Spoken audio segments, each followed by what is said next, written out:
Hello, it's time for another Ellen's Crazy bread making video. Today we're going to make something, I don't have a name for it other than a two-tone bread crown, and I actually use it, I make it with challah dough.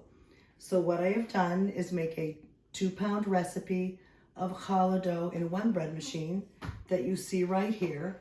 I did cut off a little piece over here for something we're going to do later.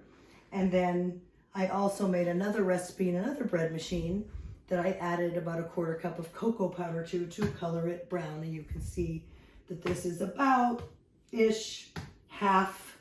And I have the other half right here and it's starting to rise. I'm gonna have to punch it down eventually. But anyway, so what I'm going to do, you're gonna love this, guys, because it's going to look really fancy, but it's not hard at all. And you're gonna go, ooh, ah, and what's more, your friends and family are gonna go, wow, because this looks really beautiful. All right, so I've rolled this out, and this is about half-ish. I don't know who these people are who can get perfect rectangles. I'm not one of them. I'm going to lay this, and it covers, as you can see, about half or maybe a little more of this plain column. Maybe I can even push that out a bit, and it doesn't matter really anyway.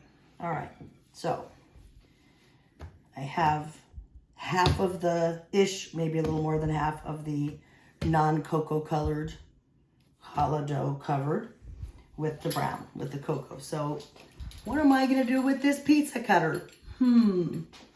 So what I'm going to do is cut through 2 layers of the dough. I don't know if I should go in or out, but I'm gonna go from the middle out. So I'm just going to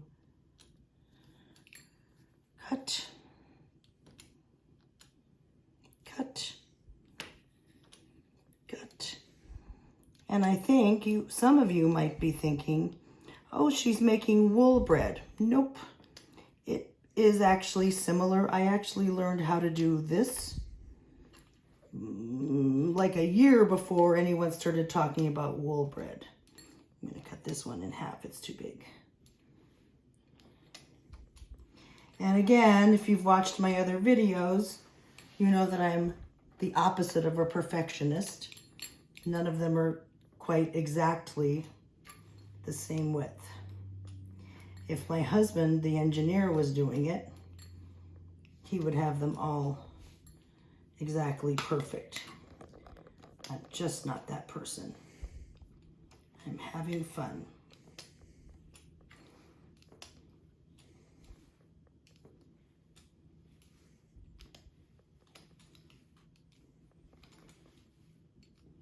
So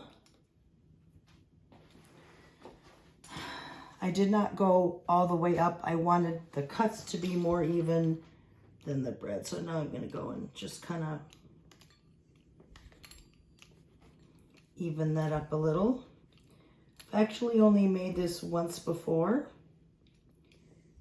so even I don't kind of remember exactly what I did before. All right, so here's the difference between this and the wool bread. You actually twist the strands, because remember, they're 2 layers.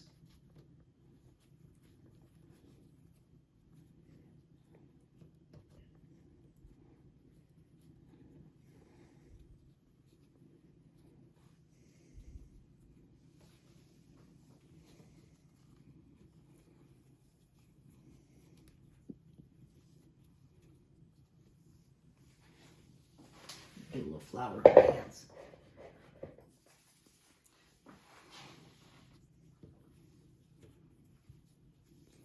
So we're going to stop the video so you don't have to watch this whole process, and then continue in a second.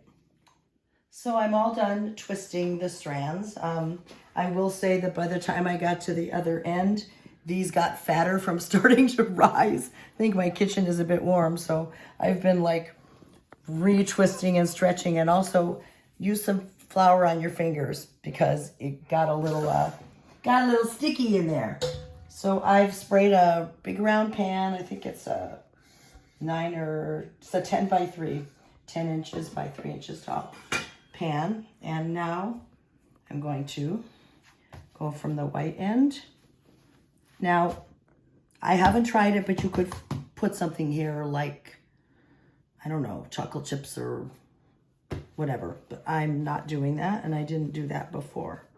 So this dough is already being difficult with me because it's had time to rise. I think my kitchen is a little warm, and when I said to my husband I want to put on the air conditioning, he said, it's not hot in here.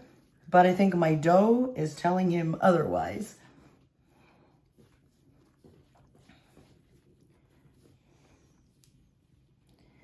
And you're going to start to see how much fun this looks like. You know what? I'm just going to cut that piece off because I don't like it. Goodbye.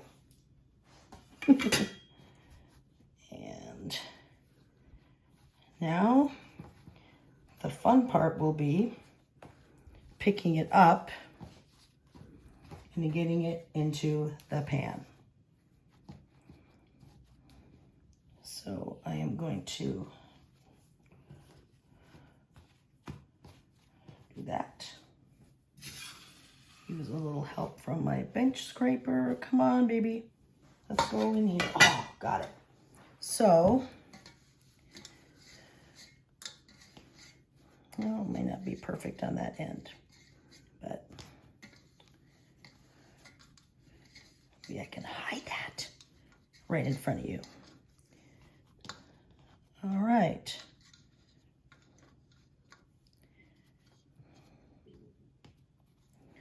Just gonna push in some poofy parts, and when it rises, it's going to be twice its size. If you've watched my other videos, you know what's coming. We're gonna walk over to my oven, and the perfect rising time is, I'm gonna put it on 170, which is my lowest temperature. Press start, set a timer for 1 minute. Never forget to set your timer. It is so easy to be distracted and leave your oven for longer, and then it's going to be too hot for the appropriate rise. So this was a little tedious when I was twisting the strands. The ones that I'd already cut kind of started to stick back together again. It's kind of a sticky dough, so I had to sometimes do a little recutting in between the strands that I had rolled through with the pizza cutter. I'm not such a perfect person here with the baking either, but when you see this, it's going to be beautiful. So we have 19 seconds left. Since my oven's already warm, or my kitchen's so warm, I'm just gonna cancel. And I'm gonna put it in here. Set the timer for 45 minutes for the perfect rise. We're gonna go back to my kitchen island and do something else with the rest of the dough, because we're clearly not going to throw away the dough. So I have that little bit that I cut off, plus this. So I'm just going to do something, I call it having fun. I'm not going to roll this out flat like the other ones. Real flour. I'm going to roll this one out.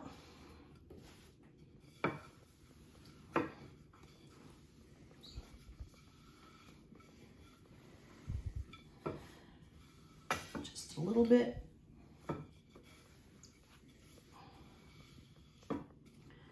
Try and get it close to that size.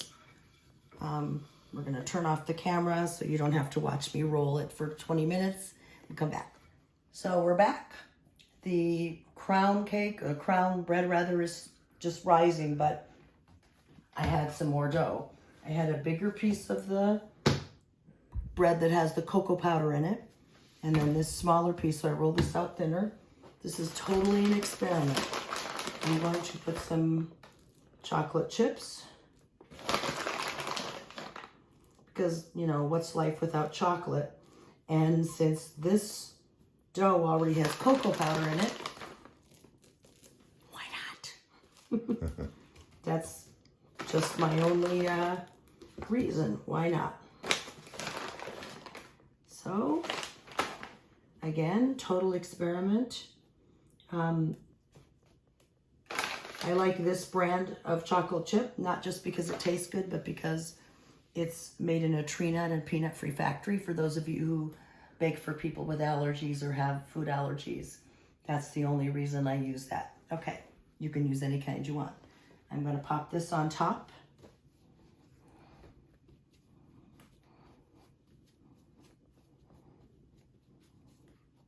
As I said, I've never done this one before.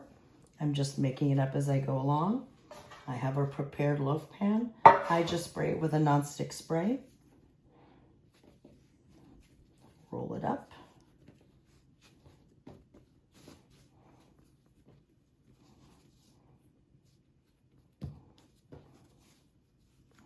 And the fun thing is, if you have it not quite a square, you can kind of stretch it as you roll. I think I showed you that when I made the cinnamon rolls.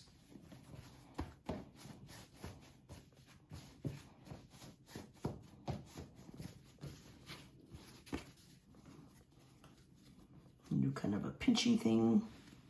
You know, hopefully you can see that. And I'm going to put this seam side down into my loaf pan.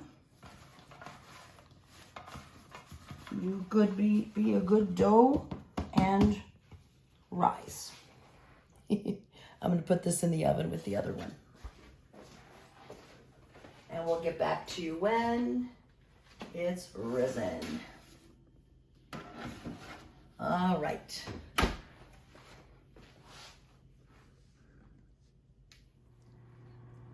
So the final rise is done. And as you can see, how gorgeous that looks. And even the place where it was a little awkward, barely noticeable.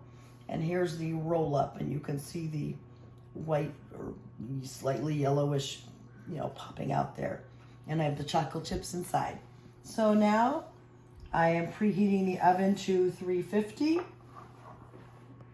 And I've prepared my egg wash, which is just a beaten egg with about a tablespoon of water, always using a silicone brush because brushes with bristles were deflating my precious dough, and we do not want deflation of dough. Sounds funny. So while I'm doing this, I want to talk a little bit about logistics. Because I have 3 bread machines, I was able to make 2 recipes of dough to be ready at the same time. And that's why I could get one dough that had the cocoa powder in it to make it brown, and one dough to stay this white or slightly yellowish because it's challah, which is an egg bread. So if you don't have 2 bread machines, there are a couple ways you could make this happen. You could make one recipe of dough that you put in the freezer until later, or even in the refrigerator, and you'll just have to punch it down before you roll it out. Or you could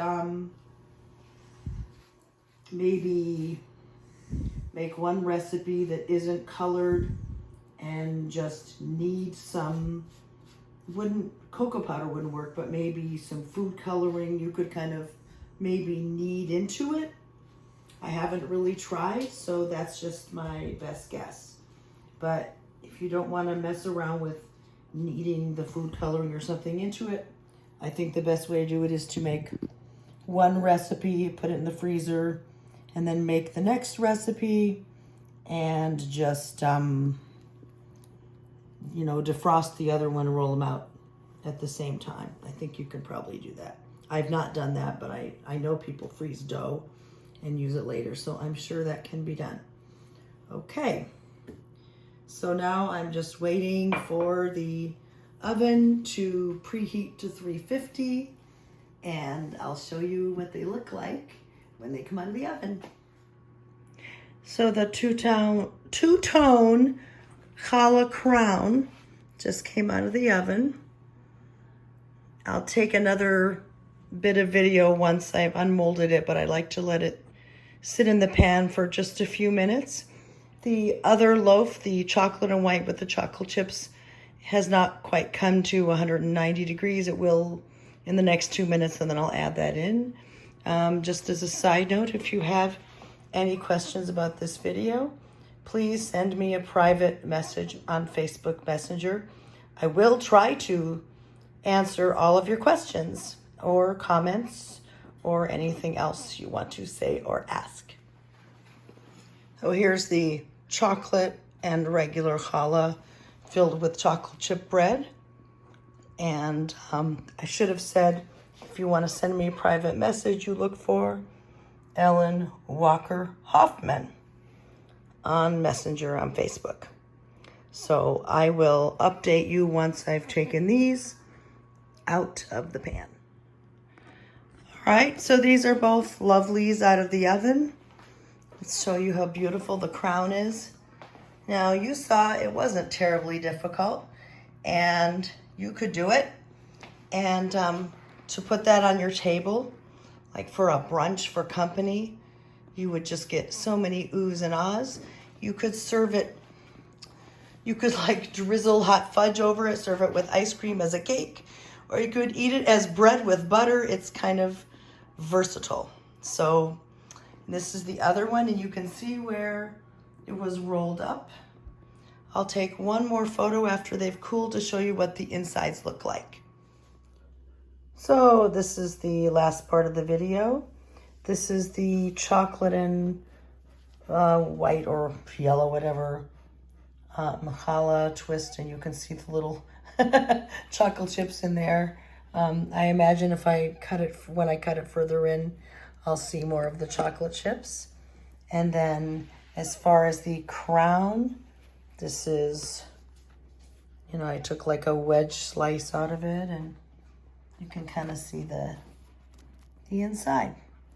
So it almost looks like a cake, a coffee cake almost, but it's challah, and the cocoa flavored part of the challah, the cocoa flavor is very subtle. So if you wanted to use it just as bread, it doesn't really taste like a cake, although it is a bit sweet because challah is a bit sweet.